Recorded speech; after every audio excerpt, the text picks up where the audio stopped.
Time news मध्ये मी कैलास सोनवणे आपले हार्दिक स्वागत करतो। सुरुवातीला पाहूया 24 तासातील ताज्या घडामोडी। धुळे जिल्हा मराठी पत्रकार संघातर्फे डॉक्टर बाबासाहेब आंबेडकर यांना अभिवादन। शनिवार दिनांक 3 रोजी धुळ्यात निरंकारी संत समागमाचे आयोजन। चिनखेडा शहर हद्दीतील अतिक्रमणे नियमानुकूल करण्याची मागणी। बजफ्लिक्स एंटरटेनमेंट चॅनलच्या माध्यमातून धुळ्याची ओळख जागतिक पातळीवर होणार। अनुकंपा तत्वावर नोकरीसाठी करण्यात आले निदर्शने आणि डॉक्टर जे.सी. पाटील यांचा सेवापूर्ती समारोह संपन्न।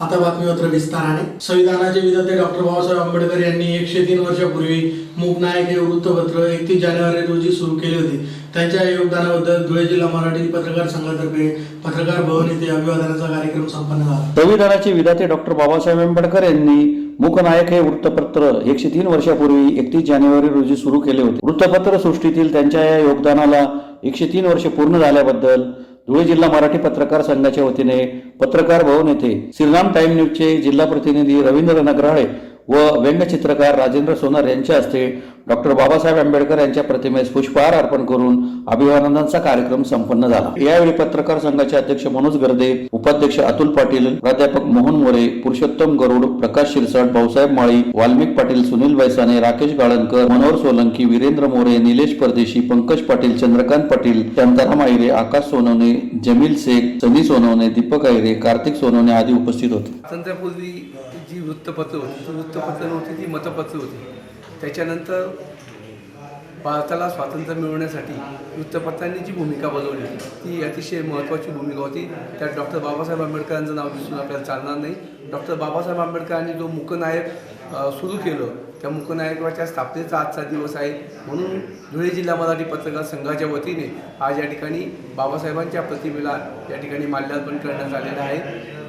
धुळे जिल्हा मराठी पत्रकार संघाचीच नव्हे तर संपूर्ण पत्रकारांच्या दृष्टीने आणि समाज सजग करण्याच्या दृष्टीने बाबासाहेबांची भूमिका ही अतिशय महत्त्वपूर्ण ठरलेली आहे आणि त्यामुळेच आज आपण सर्व पत्रकार या ठिकाणी चांगल्या पद्धतीने पत्रकारिता करतो आहे आणि समाज सजग करण्याचं काम आपण या ठिकाणी करतो। पत्रकारिता करत असताना अनेक वृत्तपत्र काढली, त्यात काय फक्त मूकनायक काढला अशातला भाग नाही। त्यांनी जी वृत्तपत्र काढली त्या वृत्तपत्रामध्ये मूकनायकची भूमिका ही अतिशय महत्त्वपूर्ण होती आणि म्हणून मूकनायकचा आजचा जो दिवस आहे तो आपल्या सर्वांच्या दृष्टीने प्रेरणादायी आहे। म्हणून धुळे जिल्हा मराठी पत्रकार संघाच्या वतीने आमचे ज्येष्ठ बंधू राजूभाऊ सोनार, नंतर रवी भाऊ, नंतर प्रकाशदादा आणि मी स्वतः आम्ही या ठिकाणी मनोज भाऊ, आमचे धुळे जिल्हा मराठी पत्रकार संघाचे अध्यक्ष मनोज भाऊ, उपाध्यक्ष अतुल भाऊ आणि सर्वच पत्रकार बांधव मित्र यांनी या ठिकाणी आज डॉक्टर बाबासाहेब आंबेडकरांच्या प्रतिमेला माल्यार्पण करून आजचा दिवस साजरा केलेला आहे। धुळे येथील संत निरकारी मंडळातर्फे शनिवारी दिनांक 3 फेब्रुवारी रोजी साक्री रोडवरील विद्यावर्धनी महाविद्यालयाच्या प्रांगणात निरकारी संत समागमाचे आयोजन करण्यात आले आहे। धुळे येथील संत निरंकारी मंडळातर्फे शनिवार दिनांक 3 फेब्रुवारी 2024 रोजी सायंकाळी 5 ते 8 या वेळेत साक्री रोडवरील विद्यावर्धनी महाविद्यालयाच्या प्रांगणात निरंकारी संत समागमाचे आयोजन करण्यात आले असल्याची माहिती संत निरंकारी मंडळातर्फे देण्यात आली। सद्गुरू माता सुदीक्षाजी महाराज व निरंकारी राजपिता रमेशजी यांच्या पावन सानिध्यात होणाऱ्या या आध्यात्मिक सत्संग प्रवचनाच्या कार्यक्रमास उत्तर महाराष्ट्रातील हजारो भाविक भक्तांची उपस्थिती राहणार आहे। या संत समागमासाठी विविध देवस्थानची जय्यत तयारी सुरू झाली आहे। कार्यक्रमासाठी भव्य स्टेज, सभा मंडप व आकर्षक मुख्य प्रवेशद्वार उभारण्यात येत असून या प्रवेशद्वाराजवळ स्वागत कक्ष, सेवादल कक्ष, ब्रह्मज्ञान प्रदान कक्ष, वैद्यकीय सहायता कक्ष, प्रकाशन स्टॉल, कॅन्टीन, पोलीस मदत कक्ष इत्यादी व्यवस्था करण्यात येणार आहे। या सर्व सेवांची जबाबदारी संत निरंकारी सेवा दलाचे जळगाव क्षेत्राचे बंधू भगिनींनी मोठ्या उत्साहात पार पाडताना दिसत आहे। वाहनांच्या पार्किंगसाठी देखील मैदानात व्यवस्था करण्यात आली आहे। संपूर्ण विश्वात आध्यात्मिक जागृती सोबतच विश्व बंधुत्व व एकात्मेचा संदेश देणाऱ्या निरंकारी मिशनचे सद्गुरू सुदीक्षाजी महाराजांच्या मार्गदर्शनाखाली होत असलेल्या या आध्यात्मिक जागृतीद्वारे मानवतेचा संदेश देण्यात येणार आहे। धुळे, नंदुरबार व जळगाव जिल्ह्यातील निरंकारी भक्तांसाठी ही मोठी आध्यात्मिक पर्वणी आहे। धुळे येथे 10 वर्षानंतर सद्गुरूचे आगमन होते आहे, त्यामुळे सर्वांनाच या कार्यक्रमाविषयी आतुरता निर्माण झाली आहे। यामुळे हजारो भाविकांना सद्गुरूने आपल्या परिसरात एकत्रितपणे दर्शन करण्याचा योग या निमित्ताने येत आहे। तरी या सद्गुरूंच्या पावन दर्शनाचा व सत्संग प्रवचनाचा लाभ घ्यावा असे आवाहन धुळे झोनचे झोनल इन्चार्ज हिरालाल पाटील, जळगाव सेवा दलाचे क्षेत्रीय संचालक सुशील कुमार दारा यांनी केले आहे। आपल्याला सगळ्यांना सूचित करताना अत्यानंद होतं की या ठिकाणी धुळे या ठिकाणी विद्यावर्धन ग्राउंडच्या प्रांगणात सद्गुरू माता दीक्षाजी महाराज जे निरंकारी मिशनचे प्रमुख आहेत त्यांच्या उपस्थितीत या ठिकाणी शनिवार दिनांक 3 फेब्रुवारी रोजी सायंकाळी 5 ते 8 वाजेच्या दरम्यान या ठिकाणी भव्य सत्संगाचं आयोजन करण्यात आलेलं आहे. तर आपण सगळे जाणता की संत निरंकारी मंडळामार्फत स्वच्छता अभियान असेल, रक्तदान शिबिर असेल, त्या सगळ्या गोष्टी राबवल्या जातात. म्हणजे सामाजिक कार्याच्या सोबत आध्यात्मिक कार्य या ठिकाणी केलं जातं आणि एक म्हटलं आहे की मानव को मानव हो प्यारा, एक दूजे का बने सहारा, एक मानवतेचे कार्य या ठिकाणी केलं जातं. आध्यात्मिकतेचा संदेश या ठिकाणी दिला जाणार आहे. या ठिकाणी एकमेकांच्या प्रति मानवाचे जे कर्तव्य आहेत जे म्हणूया जाणीव मानवतेची या ठिकाणी सगळ्यांना करून दिली जाणार आहे. तर तमाम नागरिकांना एक आवाहन करतो की त्यांनी या आध्यात्मिक कार्यक्रमाचा या ठिकाणी लाभ घ्यायचा आहे. या ठिकाणी जवळपास 8 ते 10 हजार भाविकांची उपस्थिती असणार आहे. त्यात धुळे, जळगाव, नंदुरबार तसेच पिंपळनेर या परिसरातील भाविक या ठिकाणी येतील. त्यासोबत या ठिकाणी या प्रांगणात कॅन्टीनची व्यवस्था करण्यात आलेली आहे. त्याच्यानंतर प्रकाशनही या ठिकाणी करण्यात आलेलं आहे. प्रकाशन ज्याला पब्लिकेशन आहे या ठिकाणी धार्मिक पुस्तकांची विक्री या ठिकाणी होईल. त्याचप्रकारे या ठिकाणी बाहेरचे जे भाविक आहेत त्यांच्या सेवेसाठी एक सेवादलचं युनिट आहे, ते सेवादलचं युनिटही तत्पर असणार आहे. तरी सगळ्यांना विनंती आहे या माध्यमातून की या कार्यक्रमाचा सगळ्यांनी लाभ घ्यावा.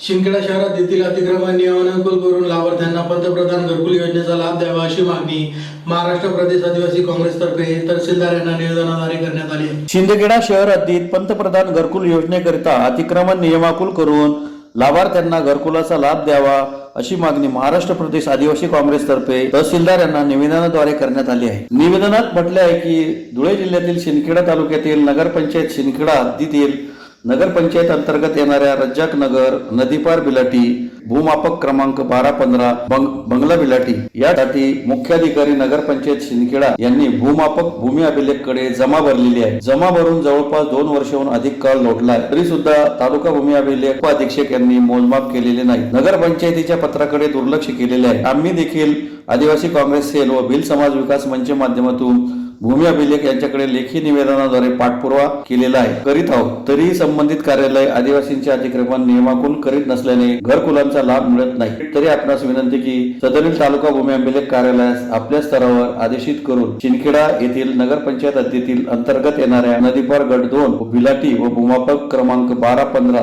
बंगला बिलाटी आणि 362 गट शबराटी बिलाटी जनतानगर येथील रहिवासी आदिवासींना अतिक्रमण नियमाकुल करून मिळवून द्यावे अशी मागणी करण्यात आली आहे. सदर अतिक्रमण नियमाकुल न झाल्यास 5 फेब्रुवारी पासून शिंदखेडा तहसील कार्यालयासमोर शहर व तालुक्यातील आदिवासी समाज महिला बांधवांसह अन्नत्याग सत्याग्रह करण्याचा इशारा निवेदनाद्वारे देण्यात आला आहे. यावेळी दीपक आयरे, अशोक सोनवणे, राजेश मालचे, हमीद पठाण, अजय मराठे, राहुल पाटोळे आदी उपस्थित होते. आज सन्माननीय आम्ही शिंदखेडा तहसीलदार साहेबांना लेखी निवेदन दिलं. येणाऱ्या 5 फेब्रुवारी रोजी शिंदखेडा तहसील कार्यालयासमोर अन्नत्याग सत्याग्रह आमचा आज विषय होता. शिंदखेडा शहराचे नियमाकुल करण्यासाठी 2 वर्षापूर्वी शिंदखेडा नगरपंचायतीने म्हणजे नियमाकुल करून 1215 बंगला बिलाटी आणि 362 साबराटी बिलाटी आणि जनतानगर आणि 3रं रजाकनगर नदीपार बिलाटी घरकुल क्रमांक 2 याच्यासाठी 2 वर्षापूर्वीच घरपट्टी जमा भरली होती भूमी अभिलेख कार्यालयावर. पण भूमी अभिलेख कार्यालय आणि शिंदखेडा नगरपंचायत या नियमाकुल होण्यासाठी दुर्लक्ष केला.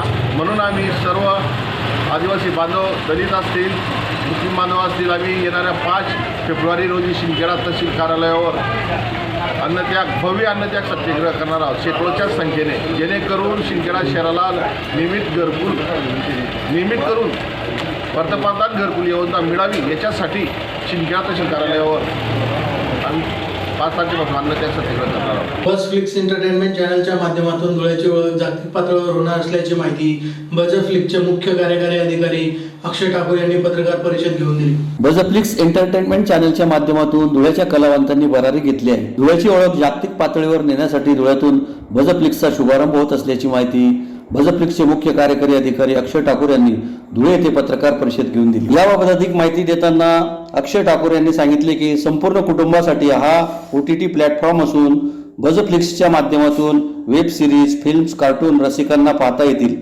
दुबई येथे राहणारे समीर शिनाय हे या चॅनलचे फाउंडर आहेत। दिनांक 3 फेब्रुवारी रोजी धुळ्यात हिरे भवनला यदा कदाचित रिटर्न्स हे नाटक येत असून नाट्य रसिकांनी नाटकाचं तिकीट घेतल्यानंतर भजफ्लिक्सचे 1 वर्षाचे सबस्क्रिप्शन मोफत असणार आहे। भारतासह 7 देशात हे चॅनल दिसणार आहे। भजफ्लिक्सच्या माध्यमातून आम्ही 2 वेब सिरीज बनवल्या आहेत। सध्या हिंदी भाषेतील कार्यक्रम या चॅनलवर दाखवण्यात येत आहे। लवकरच प्रादेशिक भाषांमधील नाटकं, सिरीज दाखवण्यात येतील। धुळ्यातील स्थानिक कलावंतांना देखील आम्ही प्राधान्य देऊ। त्याचबरोबर धुळे आणि जवळपासची लोकेशन्स शूटिंगसाठी वापरणार आहोत। यातून धुळ्याची ओळख सर्वदूर होईल। भजफ्लिक्सचे 1 वर्षाच्या सबस्क्रिप्शनसाठी 403 रुपये रसिकांना मोजावे लागतील असे त्यांनी सांगितले। यावेळी भजफ्लिक्सचे CEO अक्षय ठाकूर, मुख्य सर्जनशील अधिकारी रुपेश प्रकाश, किशोर नामदेव ठाकूर, धुळे जिल्हा नाट्य परिषदेचे प्रतिनिधी सुजय भालेराव, राहुल बागुल आदी उपस्थित होते। 3 फेब्रुवारीला हिरे भवन येथे यदा कदाचित रिटर्न या नाटकाचा प्रयोग होणार आहे। तरी मी या माध्यमातून सर्व धुळेकरांना ही विनंती करतो की सगळ्यांनी जास्तीत जास्त संख्येने त्या नाटकाला उपस्थित राहावं आणि नाटकाचा आनंद घ्यावा। आणि या नाटकाचं तिकीट घेतल्यानंतर बजफ्लिक्स या OTT चॅनलचं 1 वर्षासाठीचं सबस्क्रिप्शन जे आहे ते तुम्हाला फ्री मिळणार आहे। आणि बजफ्लिक्स चॅनलवर कंटेंट काय आहे, बजफ्लिक्स काय आहे त्याबद्दलची सगळी माहिती नाटकाच्या ठिकाणी तुम्हाला सगळ्यांना उपलब्ध करून देणार आहे। तर जास्तीत जास्त संख्येने तिथं उपस्थित राहावं आणि नाटकाचा आनंद घ्यावा ही विनंती।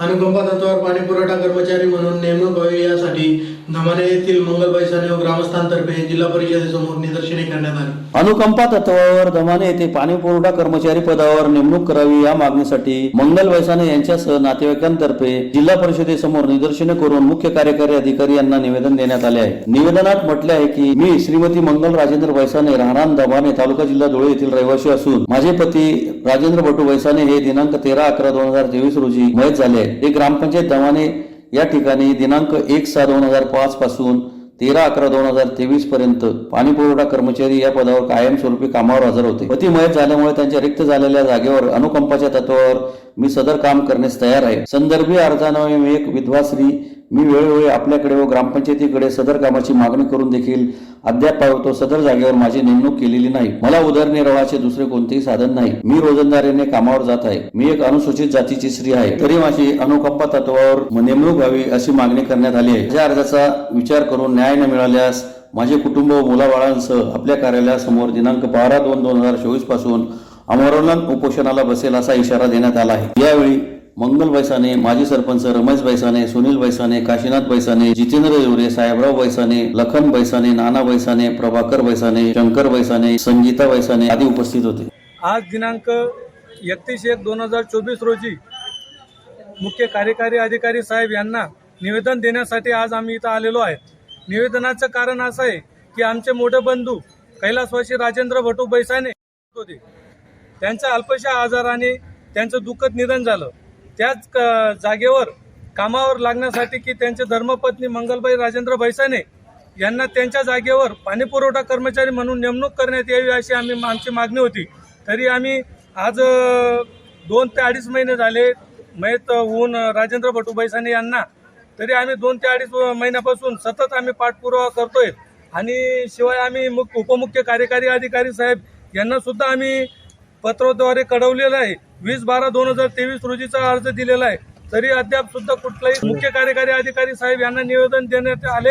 आणि मुख्य कार्यकारी अधिकारी साहेब यांनी सांगितलं की आम्ही जे अनुकंपाद्वारे जे काही आमच्या शासनाप्रमाणे जे नियमाप्रमाणे जे बसेल त्याप्रमाणे आम्ही प्रोसिजर करू असे त्यांनी उत्तर दिलेले आहे। तरी सौ मीनाबाई विठ्ठल ठाकरे धमाने ग्रामपंचायत सरपंच व त्यांचा मुलगा सतीश विठ्ठल ठाकरे हा कंटिन्यू राजकीय द्वेष ठेवत असतो आणि मनात त्यांनी राजेंद्र भटू बैसाने यांच्या विरुद्ध की द्वेष भडकवण्याचं कारण जातीपातीचं शिवीगाळ करणे असे काहीतरी कुठल्याही तरी शिवीगाळ करतो आणि त्याच्यावरून त्यांना घरी हाकलवलं आणि परत त्यांच्या जागी मंगलबाई यांना नोकरीसाठी हजर करण्यासाठी नकार दिला।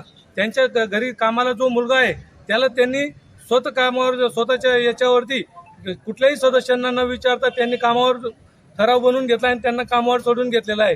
तरी यांचा सदरपणे निकाल लावण्यात यावा किंवा आम्हाला न्याय मिळावा असे आम्ही मंगलबाईंतर्फे सांगत असतो। जरी आम्हाला 12 फेब्रुवारीपर्यंत जरी न्याय नाही मिळाला तरी आम्ही जिल्हा परिषद मुख्य कार्यकारी अधिकारी साहेबांच्या दालनासमोर आम्ही सदर आमरण उपोषणाला बसू आणि आम्हाला सदर न्याय मिळावा या कारणाने आम्ही एवढं सांगू इच्छितो. धुळे महानगरपालिकेचे वैद्यकीय अधिकारी तथा शहर क्षयरोग अधिकारी डॉक्टर जे.सी. पाटील यांचा सेवापूर्ती समारोहाचा कार्यक्रम मनपा सभागृहात संपन्न झाला. धुळे महानगरपालिकेचे वैद्यकीय अधिकारी तथा शहर क्षयरोग अधिकारी डॉक्टर जे.सी. पाटील यांचा सेवापूर्ती समारोहाचा कार्यक्रम महानगरपालिकेच्या सभागृहात मोठ्या उत्साहात संपन्न झाला. पाटील हे सन 1993 मध्ये मनपात नोकरीला लागले होते. त्यांनी सतत 31 वर्ष मनपात सेवा करून कोरोनासह विविध साथींच्या रोगात अनेक रुग्णांची सेवा केली. त्यांनी केलेल्या कामांचे अनेकांनी बोलताना कौतुक केले. यावेळी विविध मान्यवरांतर्फे डॉक्टर पाटील यांचा सन्मान करीत त्यांना पुढील वाटचालीस शुभेच्छा देण्यात आल्या. या प्रसंगी आयुक्त अमिता दगडे पाटील, उपायुक्त करुणा डाळे, माजी महापौर प्रतिभा चौधरी, कल्पना माले, जयश्री आयराव, कैलास शिंदे, विजय सनेर, प्रफुल्ल पाटील, मनोज वाघ, लक्ष्मण पाटील यांच्यासह मनपाचे अधिकारी व कर्मचारी मोठ्या संख्येने उपस्थित होते. मी 1993 मध्ये तत्कालीन नगरपालिकेत वैद्यकीय अधिकारी म्हणून नोकरीला लागलो आणि आज रोजी माझी सर्व्हिस जवळजवळ 31 वर्ष झालेली आहे. हे 31 वर्षात मी नगरपालिका आणि नंतर महापालिकेत अनेक पदांवर काम केलं. याच्यात वैद्यकीय अधिकारी, RCH ऑफिसर, जन्म मृत्यू विवाह नोंदणी अधिकारी म्हणजे निबंधक, PCPNDT अधिकारी, आरोग्य अधिकारी आणि क्षयरोग अधिकारी. याच्यात जवळजवळ मी 31 वर्ष अनेक प्रकारे अनेक योजना, अनेक कार्यक्रम धुळे शहरात राबवल्या. अनेक योजनांमध्ये राज्यस्तरावर महापालिकेचा पहिला क्रमांक मिळवून दिलेला आहे आणि एक आरोग्याच्या बाबतीत राज्यस्तरावर एक TBचे कार्यक्रम असो, RCH कार्यक्रम असो, याच्यातनं एक चांगली ओळख निर्माण झाली. याच्यात वेळोवेळी माझ्या सहकाऱ्यांनी, माझ्या स्टॉफने जे मला सहकार्य केलं याच्यामुळेच मी हे सर्व यश संपादन करू शकलो. हे यश काही एकट्याचं नसतं, हे सर्व वरिष्ठांचं मार्गदर्शन, सर्व टीमवर्क आणि असेच पुढे महापालिकेचे येणारे अधिकारी आहेत ज्यांनी राज्य पातळीवर आपलं महापालिकेचं गुणवत्तापूर्वक काम करून यश संपादन करावं अशी मला इच्छा वाटते. आणि आजच्या सेवानिवृत्तीच्या दिवशी अनेक अधिकाऱ्यांनी, पदाधिकाऱ्यांनी, उच्चपदस्थ अधिकाऱ्यांनी, राज्यस्तरावरील अधिकाऱ्यांनी मला ज्या शुभेच्छा दिल्या आणि सर्व नागरिकांचे मी आभार मानतो. पुन्हा एक नजर ठळक घडामोडींवर. धुळे जिल्हा मराठी पत्रकार संघातर्फे डॉक्टर बाबासाहेब आंबेडकर यांना अभिवादन. शनिवार दिनांक 3 रोजी धुळ्यात निरंकारी संत समागमाचे आयोजन. शिंदखेडा शहर हद्दीतील अतिक्रमणे नियमानुकूल करण्याची मागणी. बजफ्लिक्स एंटरटेनमेंट चॅनलच्या माध्यमातून धुळ्याची ओळख जागतिक पातळीवर होणार. अनुकंपा तत्वावर नोकरीसाठी करण्यात आले निदर्शने आणि डॉक्टर जे.सी. पाटील यांचा सेवापूर्ती समारोह संपन्न. याचबरोबर श्रीराम टाइम न्यूजच्या बातम्या तर संपले. दिवसभरातील ताज्या घडामोडींसाठी पाहत राहा श्रीराम टाइम न्यूज. भेटूया पुढील प्रसारणात. तोपर्यंत नमस्कार.